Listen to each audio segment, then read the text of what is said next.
Hello everyone, this is your 5 and welcome to the Corporate Man Central Toy Review. And today's toy review, we're looking at the 2010 release by Hasbro of the Toy Us exclusive Marvel Legends twin pack that features Black Widow and Winter Soldier. And today's video is a part 1 video and we'll be focusing our review on Black Widow.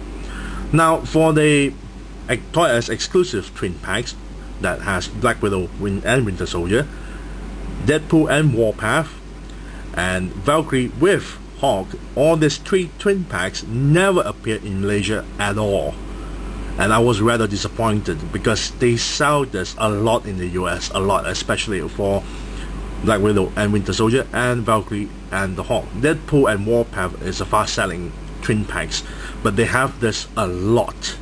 Not one of them actually appeared in Malaysia, which is rather disappointing.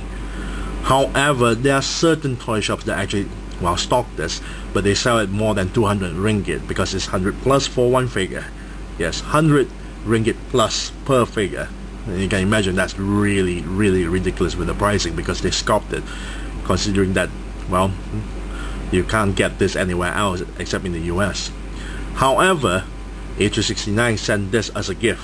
Yes, sent this as a gift. He ships this from the US all the way to Malaysia and send this to me as a gift, and this is a wonderful, awesome gift. Thank you very much, A369. Check out his channel down there and check out his video reviews on all variety of toy reviews because he does a really excellent job on them. Thank you again. Now let's take a look at, well, Black Widow on one section here. Now you'll notice the figure is displayed inside and she's holding a pistol on one hand and an assault rifle attached with a grenade launcher. Now she comes with 2 heads. The main head itself is the long hair version and an alternative head with a short hair version. Now for Black Widow, she actually has a variant. This version is the original version. The figure is actually donning the original costume, while the variant, she wore a gray colored uniform. Very nicely done. Now on the side there, you got a nice little comic artwork of Black Widow there, so that's on one side here as well.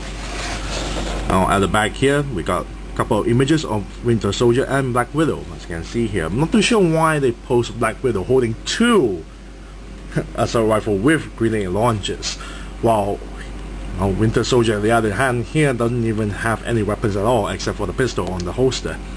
Now on the bottom there's a small little write-up. It stated, when the Black Widow first met the Winter Soldier, he was a man without a name, brainwashed into absolute loyalty to his Soviet masters. She too was a loyal soldier, fascinated by the apparently emotionless young spy. Guided by her conscience, she saw past the brainwashing and found the soul of a good man deep within the Winter Soldier. It broke her heart to leave him behind when she felt her life as a Soviet spy. When he reappeared, his bondage to his old masters has finally been broken by Captain America. She was more than happy to team up with him once again, this time as part of the Avengers. Now on one side here, I'm just focusing on all Black Widow. One side here, her name is Natalia Eleonova Romanova. Height 5'7", weight 131 pounds, alias October Zarina. Affiliation, Avengers, identity, public. Which is kind of weird because she's a spy, and why would her identity would be known in the public? Her powers: enhanced physical conditioning, slow aging. Very nice. So without further ado, let's open up this packaging so we can molest Black Widow. Be right back. And we're back after removing the figure and the rest of the stuff out from packaging. Now let's take a look at the Black Widow's accessories here. Now she comes with a small little Luger, very nicely done with the details there, but of course the entire Luger is not painted, it's just pure black plastic.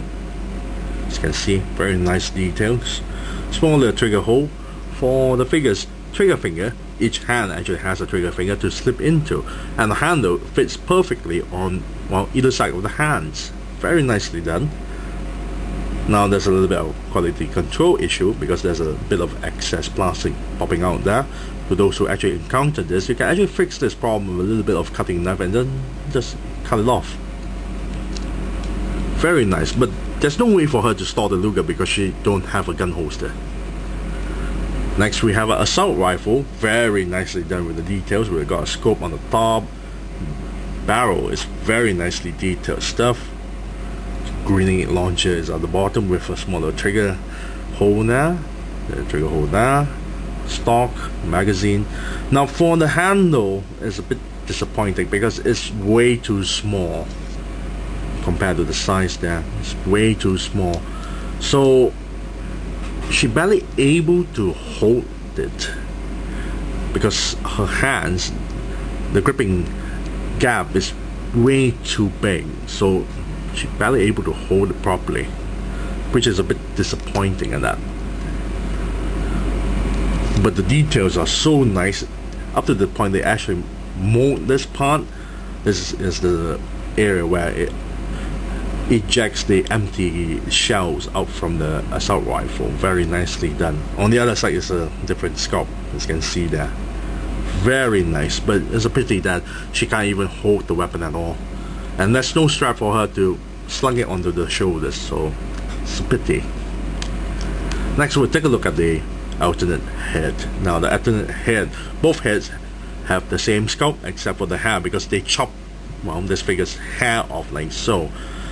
You can see the bottom section here is not, it looks very unnatural when you place it onto the figure's, well, body, because it's very straight and doesn't flop down like an actual hair would do, so it looks way too straight. It looks a little bit unnatural, but the details are very nice with the sculpt of the hair itself. As you can see, paint job is also very nice. The hair paint job is a bit shiny, but the face paint job is also very well done.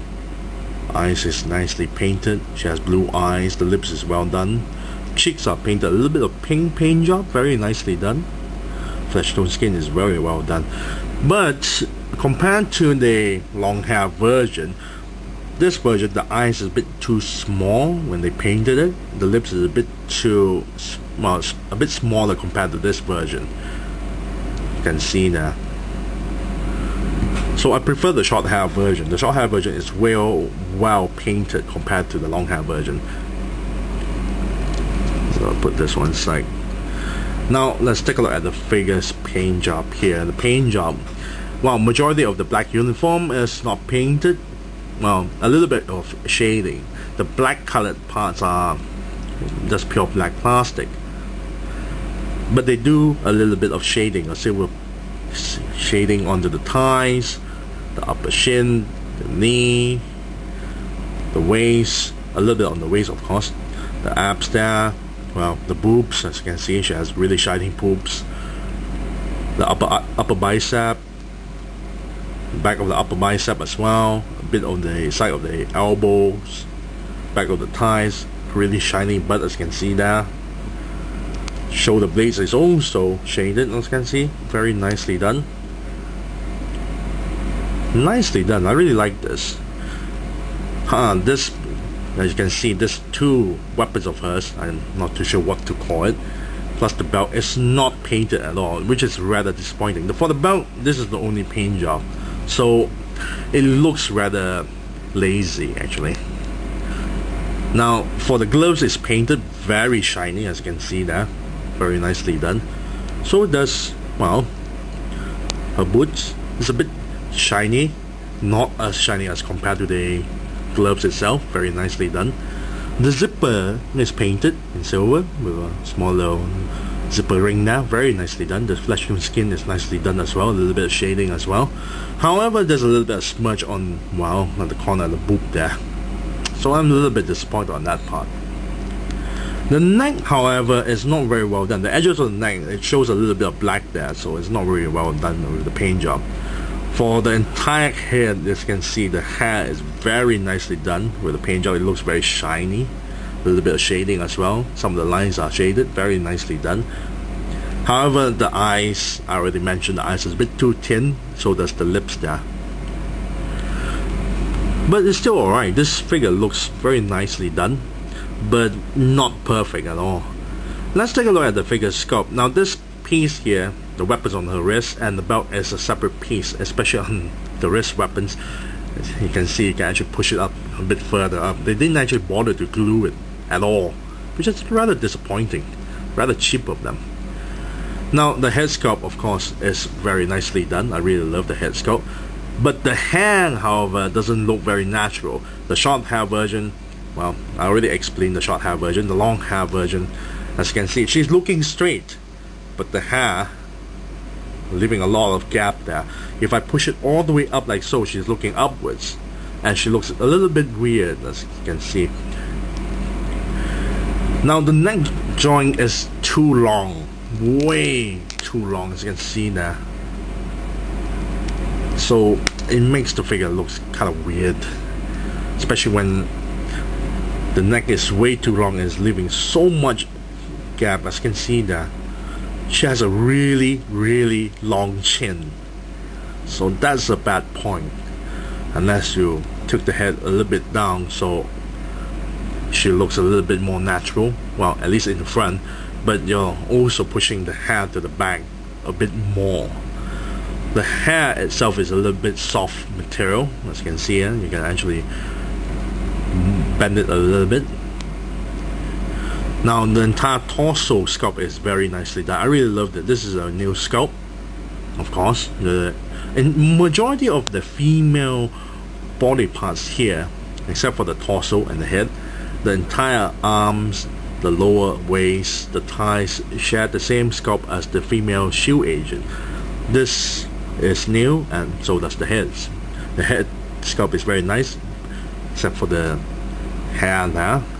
The neck joint is not really well done because it's way too long, but very nice and sexy boobs, you can see there. Even the ring is also a little bit excess ring popping out, very nicely done. Nice illusion there.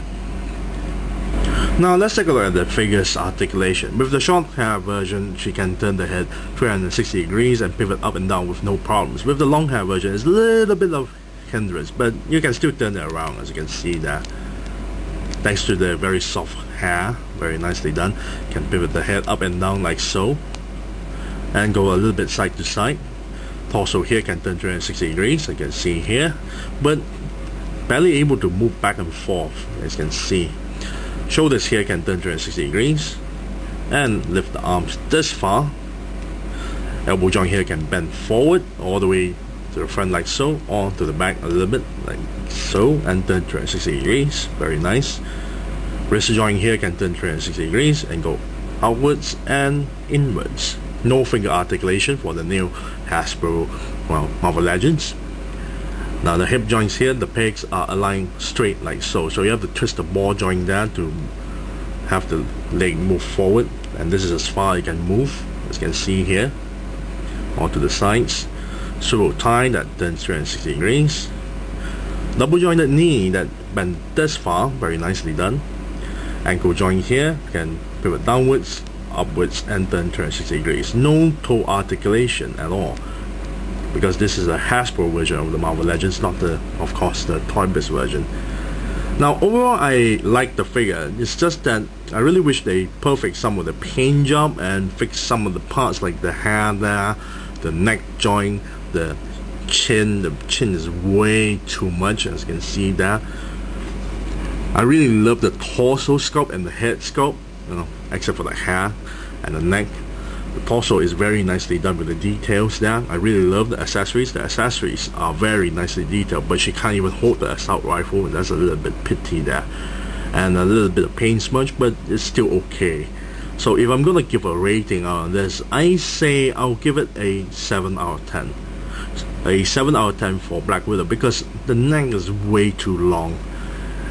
And the chin there is way too much, as you can see there. The back portion of the hair leaves a lot of gap. You want to have her look straight, and she can't even hold her assault rifle properly. And the wrist weapons and the belt is not painted at all.